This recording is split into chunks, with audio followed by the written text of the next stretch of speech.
Moving on to the next topic, that is relationship between zeros and coefficients of a polynomial. तो हमने पहले ही देख लिया है कि zeros of a linear polynomial कुछ इस तरीके के होते हैं, माइनस बी अपॉन ए की टर्म्स के। तो अब हमें देखना है कि क्वाड्रेटिक पॉलिनोमियल के जो जीरोज़ हैं क्या वो डिपेंड करते हैं क्वाड्रेटिक पॉलिनोमियल के कोफिशिएंट से। तो वही हम इस टॉपिक में फाइंड आउट करने वाले हैं। सो लेट्स से मेरे पास ये कोई क्वाड्रेटिक पॉलिनोमियल था, मैंने इसको ब्रेक करा फैक्टराइज करके, ये बन गया 2 into x minus one into x minus three. So अगर अब मुझे इसका जीरो निकालना है तो वो आ जाएगा x minus one is equal to zero और x minus one equal to x minus three is equal to zero, यानी कि एक्स इक्वल टू वन और एक्स इक्वल टू थ्री। तो इस वजह से इस इक्वेशन के दो जीरोज हो जाते हैं, एक हो जाता है वन और एक हो जाता है थ्री। तो अगर मैं ऑब्जर्व करूँ तो इन दोनों रूट्स का सम क्या आ रहा है, वो सम आ रहा है 4, जिसे हम माइनस ऑफ माइनस 8/2 कर सकते हैं, यानी minus of coefficient of x upon coefficient of x square, यानी कि कोफिशिएंट ऑफ एक्स यहाँ पे -8 है और कोफिशिएंट ऑफ एक्स स्क्वायर यहाँ पे 2 है। तो ये हो जाएगा माइनस ऑफ -8/2 यानी कि 8/2 यानी कि 4। तो वही यहाँ पे सम आ गया। अगर मैं अब बात करूँ प्रोडक्ट ऑफ द जीरोज़ की, तो वो करते हैं 1 इंटू 3 यानी वो आ जाएगा 3, जिसे हम लिख सकते हैं 6/2 यानी कि constant term upon coefficient of x square. यहाँ पे कॉन्स्टेंट टर्म 6 थी, कोफिशिएंट ऑफ एक्स स्क्वायर 2 है, तो 6/2 कर देंगे, 3 आ जाएगा, वही हमारा प्रोडक्ट ऑफ इट जीरोज़ है। अब यहाँ पर एक और एग्जांपल ले लेते हैं, 3x² प्लस 5x माइनस 2 का, इसको हमने फैक्टराइज करा, इसके जीरोज निकाले तो दो जीरोज आए -1/3 और 2, इन दोनों का सम किया -5/3 आया, जो कि एक minus coefficient of x upon coefficient of x square. इनका प्रोडक्ट किया तो वो आया -1/3 इंटू -2, तो ये हो गया -2/3, यानी कि आ गया constant term upon coefficient of x square. अब एक जनरल ले लेते हैं कि लेट से अल्फा और बीटा दो जीरोज हैं इस क्वाड्रेटिक पॉलिनोमियल के। तो अगर अल्फा और बीटा दो जीरोज हैं तो यानी ये तो कंफर्म हो गया कि x माइनस अल्फा और x माइनस बीटा दो फैक्टर्स होंगे इस क्वाड्रेटिक पॉलिनोमियल के। तो उन्हें को हम कुछ इस तरीके से लिख सकते हैं, k into x minus alpha into x minus beta. यहाँ पे k कोई भी कांस्टेंट है, तो हम इसे सॉल्व करेंगे तो ये कुछ इस तरीके से आ गया। तो अगर अब मैं इन दोनों के कोफिशिएंट्स कंपेयर करूँ एक्स स्क्वायर के, एक्स के और कांस्टेंट टर्म के, तो वो आएगा alpha plus beta is equal to -b/a and alpha beta equal to c/a। तो ये हमारे पास जनरलाइज फॉर्मूला आ गया कि अगर अपने पास दो रूट्स हैं तो वो अगर हम उनका सम करेंगे तो -b/a के इक्वल हो जाएगा और उनका प्रोडक्ट करेंगे तो c/a के इक्वल हो जाएगा।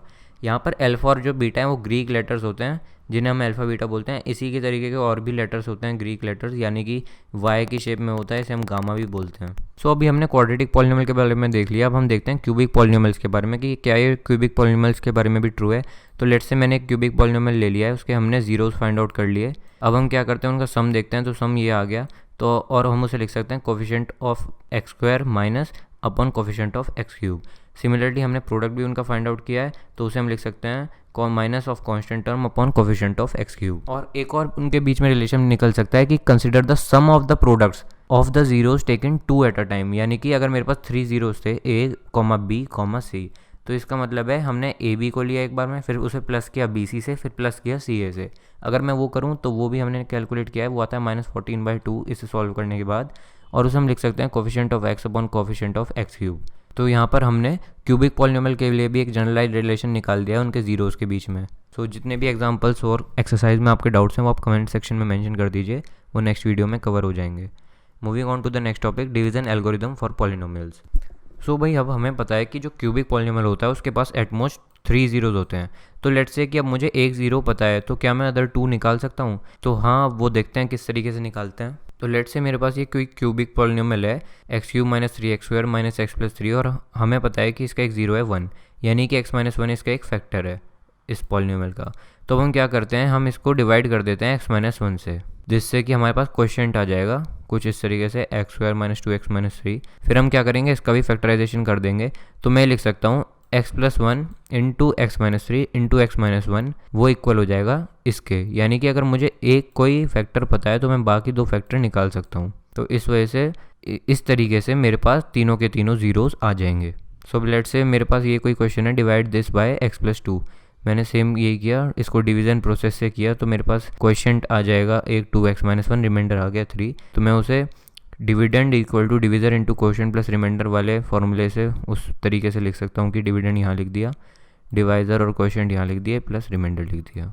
सिमिलरली और भी एग्जांपल्स यहाँ पे कर सकते हैं। सो अगर मेरे पास अगर दो पॉलिनोमियल्स हैं px और gx, जहाँ पे gx नॉट इक्वल टू 0 है, तो मैं कोई दो पॉलिनोमियल्स qx और rx ऐसे फाइंड आउट कर सकता हूँ जो इस इक्वेशन को सेटिस्फाई कर रहे होंगे कि px equal to gx into qx plus rx। ये वही है, यहाँ पे rx रिमाइंडर है, qx क्वोशिएंट है और gx हमारे पास डिवाइजर है और px डिविडेंड है।